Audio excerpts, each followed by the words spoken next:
Tetapi hadis kudusi adalah firman Allah yang disampaikan Allah kepada Rasulullah langsung ke dalam dada Rasulullah.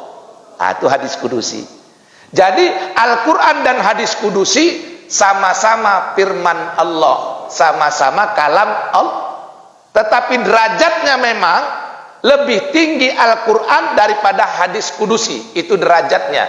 Tapi hakikat maknanya sama. Sama-sama kalam Allah, sama-sama firman Allah. Bedanya Al-Quran kalam Allah yang disampaikan kepada Nabi Muhammad melalui perantaraan malaikat Jibril.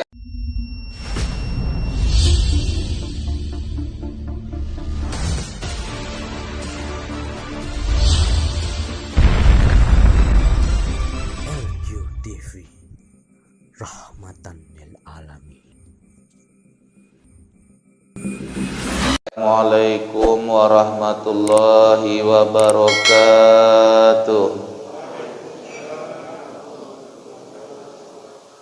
Alhamdulillahi rabbil alamin. Wassalatu wassalamu ala sayyidina Muhammad wa ala alihi wa sahbihi ajmain.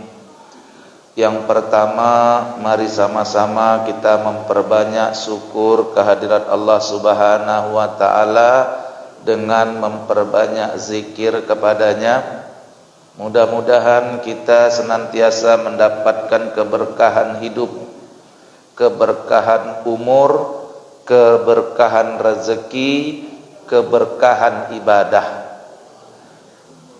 Salawat berangkaikan salam mari sama-sama kita hadiahkan kepada junjungan alam Rasulullah Muhammad sallallahu alaihi wasallam. Bapak-bapak, ibu-ibu, hadirin jamaah yang dirahmati Allah Subhanahu wa taala, sesuai dengan nama kajian kita yaitu fikih tasawuf. Fikih adalah amal-amal johir. Amal-amal johir yang terkait dengan hukum halal, haram, sah, batal, dan terkait dengan tata cara mengamalkan satu ibadah secara johir, badaniah. Apakah itu gerakan, apakah itu ucapan. Tetapi kunci amal-amal johir ini sampai kepada Allah tergantung dengan hati. Karena niat itu adanya di dalam hati. Innamal mu'min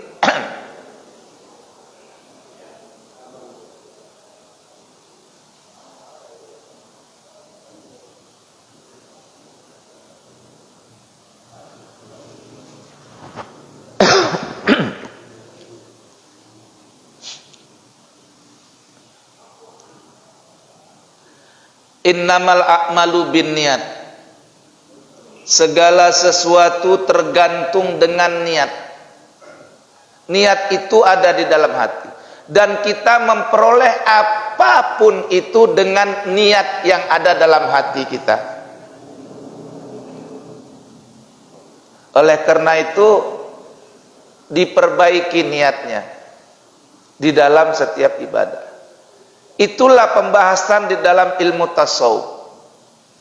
Jadi ilmu tasawuf itu membahas tentang hati. Bagaimana memperbaiki hati, bagaimana memperbaiki niat supaya jangan salah niat. Karena kebanyakan apa-apa yang kita dapat baik dunia maupun akhirat itu tergantung dengan apa yang ada di dalam hati kita. Terkait dengan ini ada hadis Nabi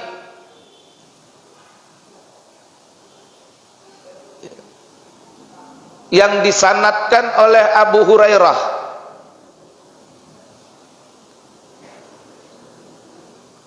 Dan hadis ini adalah hadis sahih. Kata Nabi, ini hadis kudusi. Hadis kudusi ini setingkat lebih rendah dari Al-Quran. Jadi sebenarnya hadis kudusi adalah Al-Quran juga, firman Allah juga maksud saya. Al-Quran adalah firman Allah, kalam Allah yang disampaikan Allah kepada Rasulullah dengan perantaraan malaikat Jibril. Jadi Al-Quran yang ada sama kita, yang kita tulis sekarang itu dalam mushaf, ada kitabnya, itu adalah kalam Allah yang disampaikan Allah kepada Nabi Muhammad melalui perantaraan malaikat Jibril. Jadi sebelum sampai kepada Nabi Muhammad, yang membawa firman Allah dalam Al-Quran itu adalah malaikat Jibril. Nah, disitulah maka tugas malaikat Jibril itu menyampaikan wahyu. Sedangkan hadis kudusi itu adalah firman Allah, kalam Allah, perkataan Allah yang disampaikan kepada Nabi Muhammad tanpa melalui perantaraan malaikat Jibril. Nah, itu disebut hadis kudusi, Pak. Jadi kalau Al-Quran itu firman Allah, ya. Dari mana? Dari Allah. Siapa yang menyampaikannya kepada Rasulullah? Malaikat Jibril. Tetapi hadis kudusi adalah firman Allah yang disampaikan Allah kepada Rasulullah langsung ke dalam dada Rasulullah. Nah, itu hadis kudusi. Jadi Al-Quran dan hadis kudusi sama-sama firman Allah, sama-sama kalam Allah. Tetapi derajatnya memang lebih tinggi Al-Quran daripada hadis kudusi, itu derajatnya. Tapi hakikat maknanya sama. Sama-sama kalam Allah, sama-sama firman Allah. Bedanya Al-Quran kalam Allah yang disampaikan kepada Nabi Muhammad melalui perantaraan malaikat Jibril, sedangkan hadis kudusi kalam Allah yang disampaikan langsung ke dalam dada Rasulullah. Nah, jadi kuat kedudukan hadis kudusi ini. Nah, dalam hadis kudusi ini kata Allah, ya, kalamnya dari Rasul, tapi ananya itu dari Allah, itu maksudnya. Nah, salah satu hadis kudus ini berbunyi seperti ini.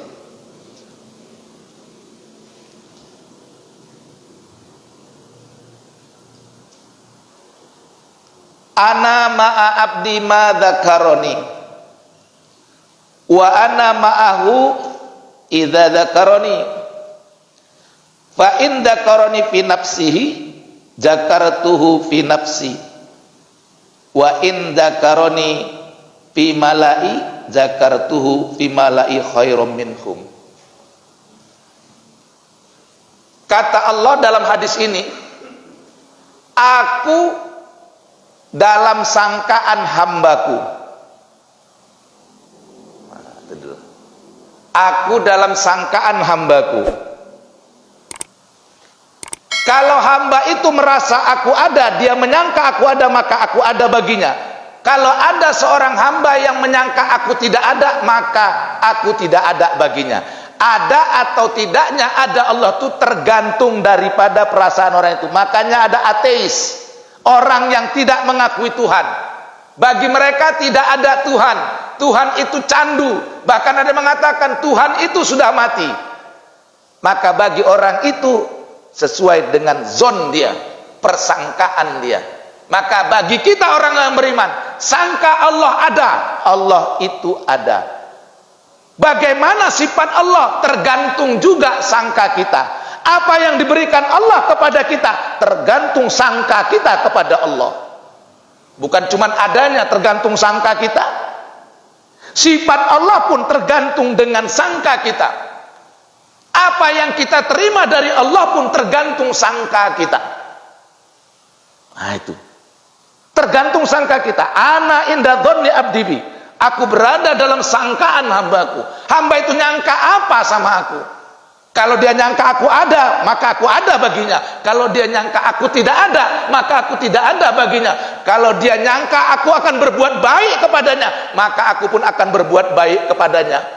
Sebaliknya kalau dia menyangka aku akan menyiksanya, maka aku pun akan menyiksanya. Bayangkan. Jadi sangka ini, Pak. Maka di sini maksudnya berbaik sangka kepada Allah supaya Allah memberikan sangka baik itu kepada kita.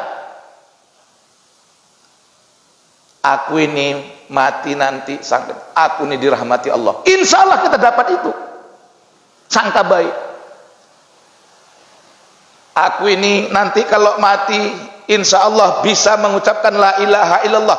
Insya Allah. Aku ini nanti kalau dimasukkan ke dalam kubur, aku ini tidak disiksa. Karena Allah merahmati aku di dalam kubur. Itu yang kau dapat di dalam kubur. Aku nanti kalau hari kiamat, hari berbangkit, aku selamat karena Allah menyelamatkanku. Sangka baik. Nanti kalau hari kiamat sudah berlalu, proses masuk surga apa neraka, aku masuk surga karena dimasukkan Allah. Ini nggak dapat dikaji fikih, Pak. Bukan berarti fikih itu kecil, bukan. Inilah tasawuf itu, yakin di dalam hati. Makanya jangan heran kalau orang tasawuf itu beramalnya lebih banyak, lebih alot, lebih getol daripada kita orang biasa. Kenapa? Yakinnya itu. Maka dalam ilmu tasawuf itu, Pak, yakin di atas ilmu. Banyak orang punya ilmu, yakinnya kurang. Tapi enggak sedikit juga orang ilmunya ala kadarnya, tapi yakinnya luar biasa. Yakin itu yang sampai kepada Allah. Ana inda dhonni abdi bi, aku berada dalam sangkaan hambaku. Hamba itu nyangka apa sama aku? Ini gunanya sangka baik. Jangan pikir bahwa sholat akan memasukkan kita ke dalam surga, tidak. Jangan pikir yang masukkan kita ke dalam surga puasa, tidak. Lalu untuk apa kita puasa? Mencari rasa yakin kepada Allah. Untuk apa kita sholat mati-matian, pagi siang malam, 5 waktu, tambah sholat sunat lagi, puluhan rakaat, bahkan ratusan rakaat kita bisa kerjakan 1 hari 1 malam. Bukan cari surga, cari rasa zon tadi, agar kita dalam rahmat Allah. Kita masuk surga dengan rahmat Allah, bukan dengan pahala. Maka dalam ilmu tasawuf masih dangkal sekali pemahaman orang yang sholat, ibadah, cari pahala. Dangkal sekali. Karena ada yang lebih esensi daripada itu apa? Mencari zon, rasa tadi. Itu rasa, nggak bisa dibuat-buat. Nggak bisa. Lah kita sekarang nggak sholat, nggak puasa, nggak zakat, aku nanti bakal masuk surga. Itu dibuat-buat perasaan itu. Itu nggak bisa dibuat-buat. Aku nanti kalau mati, nanti bisa ngucap la ilaha illallah. Itu nggak bisa kita buat-buat. Orang sebelum mati, kita sudah memang rajin mengucapkan itu. La ilaha illallah, la ilaha illallah. Alaiha nahya, kata Nabi. Kita hidup dengan kalimat itu. Wa alaiha namut. Kita mati dengan kalimat itu. Kita, kata Nabi. Kita itu siapa? Nabi dan orang yang beriman. Hidup dengan la ilaha illallah, mati dengan la ilaha illallah, berbangkit dengan la ilaha illallah, masuk dalam surga dengan la ilaha illallah.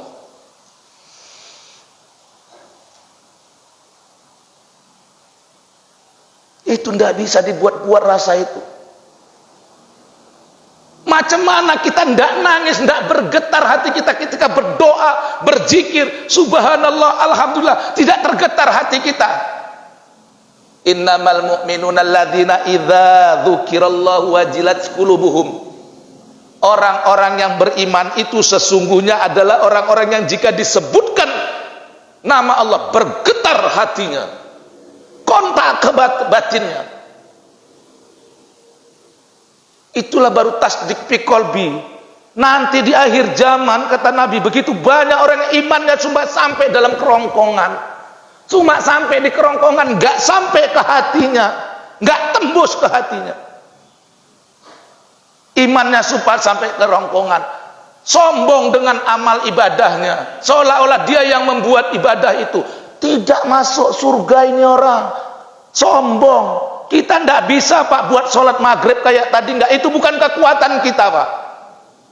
Orang yang beriman itu yakin itu adalah kudrat iradatnya Allah, ketentuan yang diberikan Allah kepada kita, sehingga tidak ada yang bisa kita sombongkan. Saban malam kita bisa tahajud, Senin Kamis kita bisa puasa sunat. Tetapkan di dalam hatimu, Zon ya, inayah, rahmat Allah kepada saya, bukan saya yang hebat. Kita nggak sanggup nyari salahnya orang dalam beribadah, Pak. Nggak sanggup. Ya, nggak sanggup kita nengok salahnya orang beribadah. Kenapa? Perbuatan baiknya karena hatinya nggak benar. Suka nyala-nyalain orang, nyari dosanya orang, sesatnya orang. Padahal kata Nabi, jika ada orang menuduh saudaranya kafir, sesat, fasik, menyesat-nyesatkan orang, membidah-bidahkan orang, mengkafir-kafirkan orang, memasuk-masukkan orang ke dalam neraka, tidak benar itu. Kembali kepada orang yang berkata, ayo camkan saudara-saudaraku, awas, hati-hati kalian, hati-hati. Rabbil alamin, ya Allah, inna sholati, sesungguhnya sholatku, ibadahku, hidupku, matiku milik Allah. Aku bisa begini karena hidayah inayah Allah. Syukur, nggak kayak dia. Dan dia yang tidak beribadah, doakan. Yang membolak-balikkan hati itu adalah Allah. Ana inda dhonni abdi bi, kau masuk-masukkan orang lain yang nggak sama amalnya kayak kamu ke neraka, itulah yang akan kau dapat nanti. Ana inda dhonni abdi bi. Pahami hadis ini secara tasawuf. Hati-hati. Ini bukan perkara main-main. Orang yang sesat itu nanti adalah orang yang sekarang selalu menyesat-nyesatkan saudaranya. Orang yang masuk neraka nanti itu orang yang sekarang hari ini suka kali memasukkan saudaranya ke neraka. Orang yang kafir-kafirkan orang hari ini, itulah yang nanti dikafirkan oleh Allah dan malaikat. Karena tidak memiliki zon yang baik kepada Allah. Zon yang baik, sangka yang baik kepada Allah. Ana inda dhonni abdi bi, aku berada dalam sangkaan hambaku, apa dia menduga aku. Maka orang tasawuf selalu sangka baik kepada Allah, maka baiklah kehidupan dia. Diperbaiki Allah amalannya, diingatkan Allah dia ketika silap, diberikan Allah dia hidayah dan petunjuk. Karena dia berbaik sangka kepada Allah. Maka jangan berburuk sangka kepada Allah. Termasuk berburuk sangka kepada Allah, berburuk sangka kepada saudara kita yang sama-sama beramal, tapi amalnya tidak sama, sholatnya nggak sama kayak kita. Dia subuh pakai kunut, yang ini tak pakai kunut. Jangan salahkan. Itu bukan masalah bid'ah, itu masalah ikhtilaf, perbedaan pendapat yang hukumnya halal. Masya Allah. Kemudian kata Allah dalam hadis ini,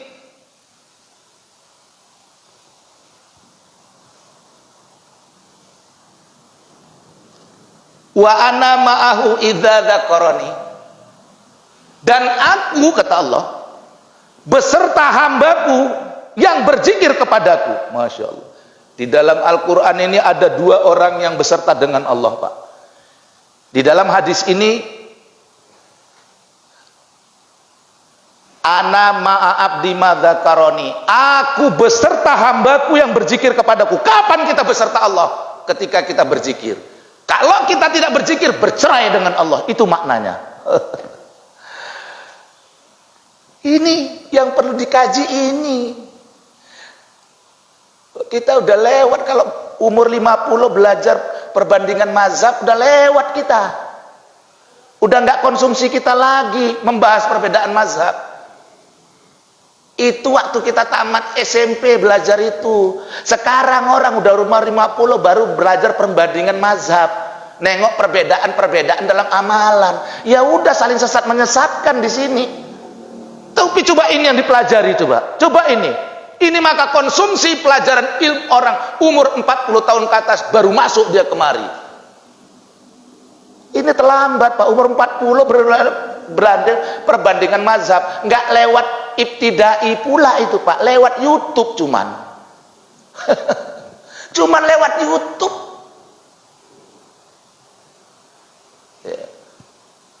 Ini ana ma'a abdi madzakaroni, aku beserta hambaku yang berzikir kepadaku. Kapan kita beserta Allah? Kalau kita zikir beserta dengan Allah. Kapan orang itu bercerai dengan Allah? Kalau dia tidak zikir, bercerai dengan Allah, berpisah dengan Allah, habis hidupnya. Suami istri aja pisah cerai, kocar kacir, anak berantakan, ekonomi berantakan, itu baru cerai suami istri, Pak.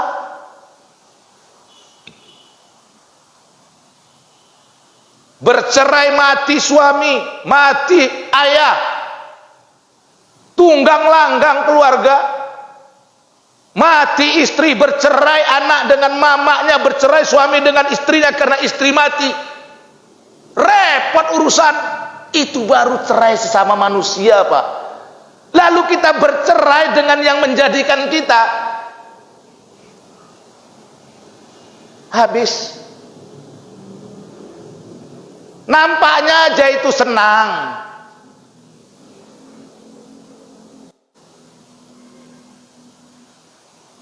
Nampaknya saja. Nah, oleh karena itu maka kalau kita ingin beserta Allah, maka berzikirlah kepada Allah. Kita beserta Allah. Pertama, orang yang berzikir kepada Allah, dia beserta. Itu kata Allah, ana ma'a abdi madzakaroni, aku beserta hamba yang zikir kepadaku. Itu satu. Yang kedua, Allah beserta orang yang sabar dalam Al-Quran. Dalam surah Al-Baqarah, apa kata Allah? Ya ayyuhalladzina amanu ista'inu bis-sabri was-salah innallaha ma'as-sabirin. Jadikanlah sabar dan solat sebagai senjatamu. Sesungguhnya Allah beserta orang-orang yang sabar. Dua, Pak. Tapi kembalinya sabar itu pun zikir. Kita bisa sabar kalau zikir. Itu ya. Jadi intinya itu. Orang yang ikhlas itu orang yang zikir. Makanya saya bilang, apapun amalan batin itu intinya zikir. Orang yang sabar itu karena dia berzikir. Orang yang ikhlas itu karena dia berzikir. Orang yang bersyukur itu karena dia berzikir. Zikir. Ana ma'a abdi madzakaroni.